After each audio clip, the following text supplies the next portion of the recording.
Welcome guys, this is शिखर और आज हम बात करने वाले हैं 7 नवंबर के जीएफजी की पीओटीडी के बारे में, जो कि है स्प्लिट एरे इन 3 इक्वल सम सब एरे। मतलब आपको एक एरे दिया गया है और आपको इस एरे को 3 सब एरे में डिवाइड करना है और हर एक सब एरे का जो सम है सो इक्वल होना चाहिए।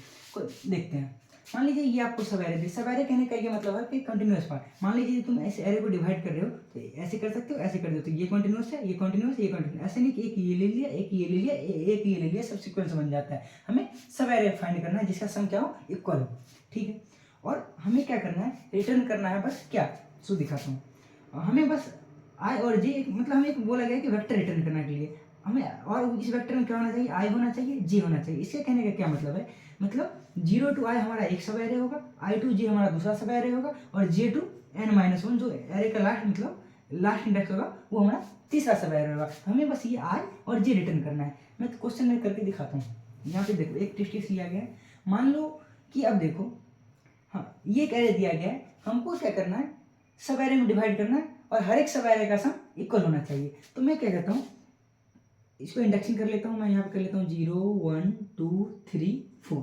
तो मैं यहाँ से यहाँ तक यदि देखूँ तो हमारा सम कितना आया, 4। यदि इसको देखूँ तो सम कितना आया, 4। और इसको देखूँ तो सम कितना आया, 4। तो क्या हमारा 3 सब एरे मिल गया? हाँ मिल गया। हर एक का सम 4 है। तो हमें क्या करना है, ये वाला इंडेक्स और ये वाला इंडेक्स रिटर्न करना है। मतलब हमें वेक्टर में 1 और 2 डाल के रिटर्न करना है। क्यों? ताकि हमको बस यही बोला गया है क्वेश्चन में। तो इसमें क्या होगा, हमें 3 सब एरे मिलेंगे। कौन कौन सा? 0 to 1 1, 1 to 2 2 दूसरा, और 2 to मतलब 1 प्लस क्या हो गया, आई जे। तो क्या 0 to i1, i plus 1 to j दूसरा, j प्लस 1 to n-1 तीसरा। ठीक, यहाँ पे थोड़ा सा अजीब हो गया था, चलो कोई ना। लेकिन अब बात है करेंगे कैसे। अपन को एक एरे दिया गया और 3 सब एरे में डिवाइड करना है। तो मान लीजिए यदि किसी भी चीज़ को तुमको 3 पार्ट में इक्वली डिवाइड करना है, तो वो जो है चीज़ वो 3 से डिवाइड होना चाहिए। कैसे, मैं दिखाता हूँ। मान लीजिए मैं कहता हूँ कि हमको 6 को डिवाइड करना है 3 से, और मुझे 3 सब इक्वल पार्ट चाहिए। तो मैं इसको 3 से डिवाइड करूंगा तो चलो 2 2 का 3 पार्ट बन जाएगा। लेकिन यदि मैं कहता हूँ कि 5 को हमको 3 भागों में डिवाइड करना है और हर एक का इक्वल मतलब होना चाहिए, तो क्या ये पॉसिबल है? ये पॉसिबल ही नहीं, ये आ जाएगा फ्रैक्शन में। तो इतना तो समझ आ गया कि भैया यदि इस सब एरे को हम मतलब इस एरे को यदि मुझे 3 सब एरे में डिवाइड करना है और हर एक का सम इक्वल होना चाहिए, मतलब पूरे एरे का जो सम है वो 3 से डिवाइड होना चाहिए, तभी पॉसिबल है कि हम इसको 3 अलग अलग सब एरे में डिवाइड कर सके और हर एक का सम इक्वल होना चाहिए। ठीक है, तो मैं क्या करता हूँ, सबसे पहले ना पूरे एरे का सम निकाल लेता हूँ। यदि सम ही डिवाइड ना हो 3 से तो पॉसिबल ही नहीं है इसको डिवाइड करना। ठीक है, तो अब सम कैसे निकालेंगे? सम बहुत तरीके से तुम निकाल सकते हो। फॉर लूप चला दो, जो भी चला दो। मैं अपना बिल्ट इन फंक्शन का यूज कर लेता हूँ। मैं क्या कहता हूँ कि मैं एक सम बना लेता हूँ और इसमें क्या कहता हूँ, एक्यूमुलेट, ACCUMULAT, एक्यूमुलेट। मान लीजिए इसके नाम एरे है, तो मैं क्या कहता हूँ, एरे डॉट बिगन, मतलब एरे के स्टार्ट से लेके एरे डॉट एंड, और क्या करो यहाँ पे 0 0 क्यों, मतलब स्टार्टिंग में सम 0 है। तो देखो, तो ये अपना इंटू इंटू लगा लेना तुम। अब देखो एक्यूमुलेट क्या करता है, इस पूरे एरे का सम दे देगा कहाँ, बिगिन से लेके एंड तक। और अभी मतलब स्टार्टिंग में सम 0 है, मैंने उसके लिए 0 डाल दिया। तो इस सम में क्या आ जाएगा, इस पूरे एरे का सम। तो मैं चेक कर लूंगा, यदि सम डिवाइडेड बाई 3, मतलब यदि सम 3 से डिविजिबल है, तब तो देखेंगे कि क्या पॉसिबिलिटी हो सकती है, क्या हम सब एरे बना सकते हैं कि नहीं बना सकते। ठीक, और यदि मान लो हुआ ही नहीं तो जाहिर सी बात है। और जब देखो, जब डिवाइड मतलब नहीं कर सकते हो तो हमें आंसर में -1 रिटर्न करना है। ठीक है, बहुत बढ़िया बात। तो मैं क्या कहता हूँ, मैं सब सम निकाल लेता हूँ। सब सम कहने का मतलब सब एरे का सम क्या होना चाहिए। तो सम डिवाइड बाई 3, मतलब हर एक सब एरे का सम इतना होना चाहिए। यदि ये सब एरे फ्रैक्शन में नहीं हुआ तब तो ठीक है, यदि फ्रैक्शन में हुआ तब डिवाइड नहीं कर सकते। ठीक है, तो मैं क्या कहता हूँ, पहला कंडीशन लगाता हूँ कि इफ यदि जो अपना सम है ये डिवाइड बाय 3 इक्वल टू 0 है, तब तो हम कुछ कुछ करेंगे। ठीक है, मैं इधर पार्ट छोड़ देता हूँ, मैं यहाँ पे लिखता हूँ, इधर अपना हम करेंगे। यदि 0 है तो हम देखेंगे कि सब एरे में डिवाइड कर सकते हैं कि नहीं कर सकते। लेकिन मान लो यदि ये 0 नहीं आया तो मैं क्या एल्स में ये बोल सकता हूँ, तो भैया सिंपली तुम रिटर्न कर दो। क्या रिटर्न कर दो, अब -1 चूंकि मुझे वेक्टर बोला इसलिए मैं ये करली ब्रैकेट लगाता हूँ। करली ब्रैकेट में ऐसे यदि तुम रिटर्न करो तो ये सिंपली वेक्टर की तरह रिटर्न हो जाता है। बहुत बढ़िया। यदि सम 0 ना हो, मतलब यदि सम डिविजिबल बाई 3 ना हो तो हम सिंपली रिटर्न कर देंगे -1 लेकिन यदि सम डिविजिबल बाई 3 है तो हम चेक करेंगे क्या पॉसिबिलिटी है कि हम इसको डिवाइड कर सकते हैं। क्योंकि यदि मैं एक एग्जाम्पल लूँ, यहाँ पे एग्जाम्पल ले लेता हूँ 2 3 4, तो देखो 4 3 7 और 2 9 डिविजिबल बाई 3 है, ठीक है, कितना है 3, मतलब हर एक सब एरे का सम 3 होना चाहिए।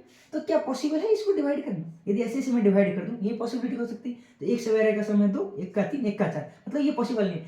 भले ही ये डिवाइड है 3 से, लेकिन ये पॉसिबल नहीं है। तो हम चेक कर लेंगे कैसे करना है। तो मैं क्या करता हूँ, अपना मैं यहाँ पे भी इसके लगे हाथ हो, यहाँ पे एक मतलब बना लेना अपना कहीं पे भी, तो मैं यहाँ पे बना लेता हूँ इसी में, यहाँ पे जगह नहीं है इसलिए मैं यहाँ पे लिख रहा हूँ वेक्टर इंट आंसर। मैं इसमें क्या करूँगा, अपना आंसर स्टोर करूँगा, ठीक है।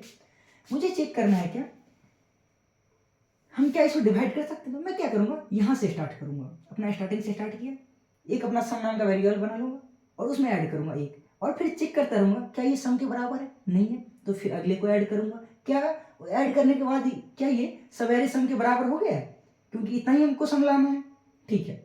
यदि हो गया है तो ये जो इंडेक्स है उसको तुम आंसर में पुश कर दो, ठीक है, और सब मतलब जो अपना करंट सम है उसको क्या कर दो, 0 कर दो। लेकिन यदि नहीं है तो आगे बढ़ो। मान लो कहीं पे ऐसा हो गया कि तुम्हारा जो करंट सम है वो तुम्हारा सवेरे का जो सम होना चाहिए उससे बढ़ गया। यदि बढ़ गया तब तो पॉसिबल ही नहीं है कि तुम्हारा, मान लो मैं भी कहता हूँ कि 2 2 3 5, मान लेता हूँ ऐसे 5 3 8 9 10 11 12, ठीक है, और हमको मैं यहाँ पे 3 ले लेता हूँ, यहाँ पे 2 ले लेता हूँ।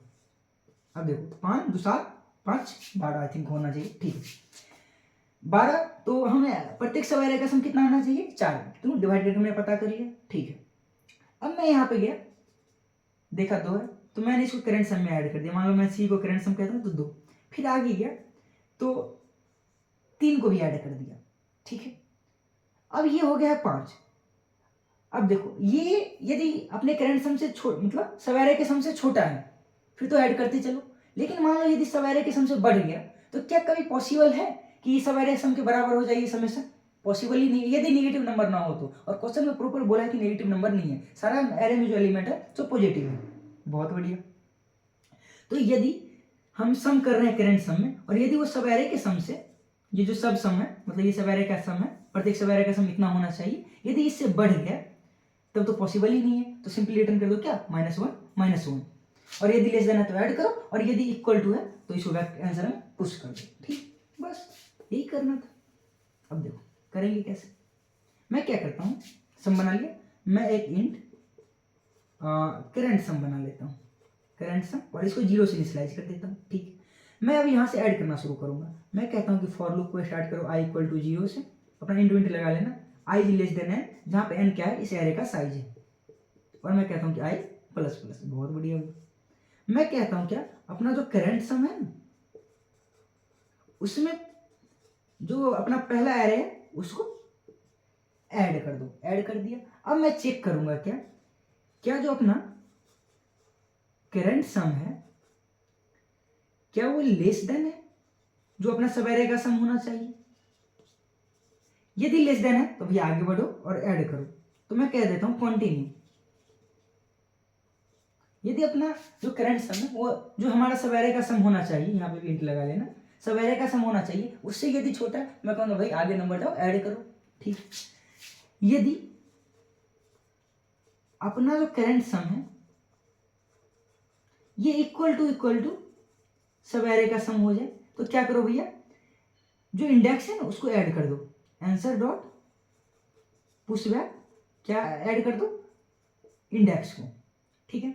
मान लो यहाँ पे करंट सम हो गया 4 के बराबर, तो यहाँ पे जो इंडेक्स है उसको ऐड कर दो, तो कहाँ 0 to i हो जाएगा। फिर मान लो यहाँ पे करंट सम 0 हुआ तो इसको भी ऐड कर दो, तो i + 1 to j हो जाएगा, फिर j + 1 जो बच गया सो अपना सब एरे हो जाएगा, ठीक है। और मान लो यदि लेस देन है तब तो ऐड करो, यदि इक्वल टू है तब पुश कर दो इसमें, और यहाँ पे करंट सम को फिर 0 कर देना।